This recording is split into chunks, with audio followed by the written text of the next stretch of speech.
നയതന്ത്ര ചർച്ചകൾ നടക്കുമ്പോഴും പശ്ചിമേഷ്യയിൽ അമേരിക്ക തങ്ങളുടെ സൈനിക സാന്നിധ്യം വലിയ തോതിൽ വർദ്ധിപ്പിക്കുന്നത് ആശങ്കയുണ്ടാക്കുന്നു. കഴിഞ്ഞ 24 മണിക്കൂറിനുള്ളിൽ F-35, F-22, F-16 എന്നിവ ഉൾപ്പെടെ 50ഓളം യുദ്ധവിമാനങ്ങൾ അമേരിക്ക ഈ മേഖലയിലേക്ക് നിയോഗിച്ചതായി ആക്സിയോസ് റിപ്പോർട്ട് ചെയ്തു. ചർച്ചകളിൽ പുരോഗതി ഉണ്ടെങ്കിലും ഇനിയും ഏറെ കാര്യങ്ങൾ പരിഹരിക്കാനുണ്ടെന്നാണ് അമേരിക്കൻ ഉദ്യോഗസ്ഥരുടെ നിലപാട്. ഒരു സൈനിക ഏറ്റുമുട്ടലിനുള്ള സാധ്യത ഇനിയും പൂർണ്ണമായും ഒഴിവായിട്ടില്ലെന്ന സൂചനയാണ് ഇതൊക്കെ നൽകുന്നത്. ഇങ്ങനെ അമേരിക്ക ചുറ്റും സൈനിക സാന്നിധ്യം ശക്തമാക്കുന്ന അവസരത്തിൽ ഇറാനും തയ്യാറെടുക്കുകയാണ്. ആണവ പദ്ധതിയിൽ ചർച്ച ഒരു ഭാഗത്ത് സുഗമമായി മുന്നോട്ട് പോകുന്നതിനിടെയാണ് ഈ കരുത്തുകാട്ടൽ. ചർച്ച വിജയം കാണുമെന്ന പ്രതീക്ഷയാണ് വിപണിയിൽ ക്രൂഡ് ഓയിൽ വില കുറയാൻ കാരണമായത്. അതിനിടെയാണ് ഇരുവിഭാഗവും തങ്ങളുടെ സൈനിക ശക്തി ഇപ്പോൾ പ്രകടിപ്പിക്കുന്നത്. ഇറാനെ അമേരിക്ക ആക്രമിച്ചാൽ ലോക സാമ്പത്തിക രംഗം തകരുമെന്നാണ് എടുത്തു പറയേണ്ട ഒരു കാര്യം. ഇറാഖിലും അഫ്ഗാനിലും അമേരിക്ക നടത്തിയ അധിനിവേശം പോലെ ആയിരിക്കില്ല ഇപ്പോൾ ഇറാനിലേക്കുള്ള നീക്കം. കാരണം ഹോർമുസ് കടലെടുക്ക് ഇറാന്റെ നിയന്ത്രണത്തിലാണ്. കഴിഞ്ഞ ജൂണിൽ ഇവിടെ ഇറാൻ തടസ്സം സൃഷ്ടിക്കുമെന്ന് കണ്ടപ്പോഴാണ് ഇസ്രായേൽ പോലും സമാധാനത്തിന്റെ പാതയിലേക്ക് നീങ്ങിയത്. ഹോർമുസ് കടലെടുക്ക് ലോകത്തെ പ്രധാന ചരക്കുപാതയാണ്. 33 കിലോമീറ്റർ മാത്രം വീതിയുള്ള ഇടുങ്ങിയ ജലപാതയാണത്. പേർഷ്യൻ ഗൾഫിനെയും ഒമാൻ ഗൾഫിനെയും ബന്ധിപ്പിക്കുന്ന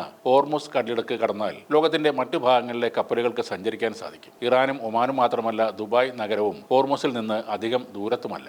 പണ്ട് ചൈനയിൽ നിന്നുള്ള ചരക്കുകളായിരുന്നു ഹോർമുസിലൂടെ കൂടുതൽ കൊണ്ടുപോയിരുന്നത്. പിന്നീട് മറ്റു പല രാജ്യങ്ങളും ഈ പാത ഉപയോഗിക്കാൻ തുടങ്ങി. നിലവിൽ ക്രൂഡ് ഓയിൽ കൂടുതൽ പോകുന്നത് ഈ പാതയിലൂടെയാണ്. GCC-യിലെ 6 രാജ്യങ്ങളിൽ നിന്നുള്ള ക്രൂഡും ഇറാന്റെ ക്രൂഡും പോകുന്നത് ഹോർമുസിലൂടെയാണ്. ഈ പാത ഇറാൻ അടച്ചിട്ടാൽ GCC രാജ്യങ്ങൾ പ്രതിസന്ധിയിലാകും. ഇത് അമേരിക്കയെ കാര്യമായ സമ്മർദ്ദത്തിലാക്കുകയും ചെയ്യും. ഹോർമുസ് പാത മറികടന്ന് ക്രൂഡ് ഓയിൽ കൊണ്ടുപോകാൻ സൗദി അറേബ്യയിലും UAE-യിലും പൈപ്പ് ലൈനുകൾ ഉണ്ടെങ്കിലും ഹോർമുസ് അടച്ചാൽ പ്രതിസന്ധി ഇരട്ടിയാകും. ഇപ്പോൾ ഇറാൻ ഭാഗികമായി ഹോർമുസ് പാത അടച്ചു. അവിടെ സൈനിക അഭ്യാസം നടത്തുന്നു എന്ന് ചൂണ്ടിക്കാട്ടിയാണ് പാത പെട്ടെന്ന് അടച്ചത്. ഈ മാസം ആദ്യവും ഇവിടെ ഇറാൻ അഭ്യാസം നടത്തിയിരുന്നുവെങ്കിലും ആ സമയത്ത് പാത അടച്ചിരുന്നില്ല. കഴിഞ്ഞ ദിവസം അടച്ചത് അമേരിക്കയ്ക്കുള്ള ഒരു മുന്നറിയിപ്പായി കണക്കാക്കുന്നുണ്ട്. ഇറാൻ അതിർത്തിയോട് ചേർന്ന് അമേരിക്കയുടെ യുദ്ധക്കപ്പലുകളും യുദ്ധവിമാനങ്ങളും തമ്പടിച്ചിട്ടുണ്ട്.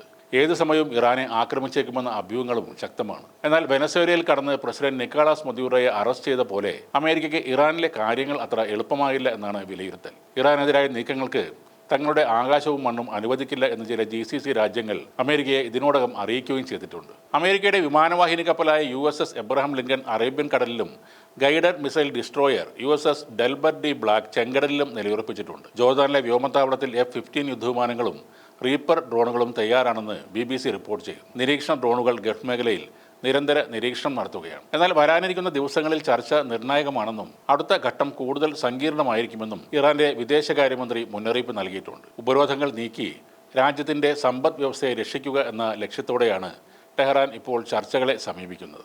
അതിനിടെ അമേരിക്കയുടെ ഏറ്റവും വലിയ വിമാനവാഹിനി കപ്പലായ USS ജെറാൾഡ് ആർ ഫോർഡ് കടലിന്റെ അടിയിൽ മുങ്ങിക്കിടക്കുന്ന രീതിയിലുള്ള ഒരു ചിത്രം അയത്തുള്ള ഖമനേയി തന്റെ സോഷ്യൽ മീഡിയ അക്കൗണ്ടിൽ പങ്കുവച്ചു. ഈ കപ്പലിന് സമീപം ഒരു ശവകുടീരത്തിൻ്റെ അടയാളവും ചിത്രത്തിൽ രേഖപ്പെടുത്തിയിട്ടുണ്ട്. അമേരിക്കൻ യുദ്ധക്കപ്പലുകളെ കാത്തിരിക്കുന്നത് ദാരുണമായ അന്ത്യം ആയിരിക്കുമെന്ന സന്ദേശമാണ് ഇതിലൂടെ ഇറാൻ നൽകുന്നത്.